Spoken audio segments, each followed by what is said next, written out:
சிவா திருச்சிற்றம்பலம். குரு வாழ்க, குருவே துணை. இன்றைய பதிவில் பார்க்க போகிறோம். வியாழக்கிழமை குரு நாள் இல்லைங்களா. இன்றைக்கி வடபழனி சர்க்குரு ஸ்ரீ பரஞ்சோதி பாபாவோட குரு பூஜை, மகா குரு பூஜை, 14ஆம் ஆண்டு மகா குரு பூஜை எங்கே நடக்குது?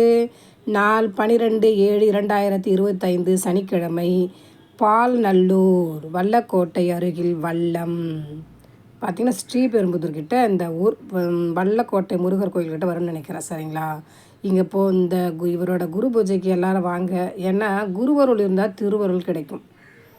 குரு அருள் கிடைச்சதுன்னா அதான் எப்படி பார்த்தீங்கன்னா கோபுர தரிசனம் கோடி பாப விமோசனமோ அது மாதிரி குரு அருள் இருக்கும்போது நம்மக்கிட்ட கர்மா கழிஞ்சாதாங்க குருக்கிட்டே போக முடியும். கர்மா இருக்கிறவங்க குருக்கிட்ட போக முடியாது. யாருக்கெல்லாம் கர்மா கழிஞ்சு நல்லா வாழணும்னு இருக்கிறவங்க இந்த குருவை அணுகுங்க. குருவோட பாதத்தில் சரணடைங்க. சரிங்களா? குருவருள் இல்லையே திருவருள் கண்டிப்பாக கிடையாது. திருச்சிற்றம்பலம்.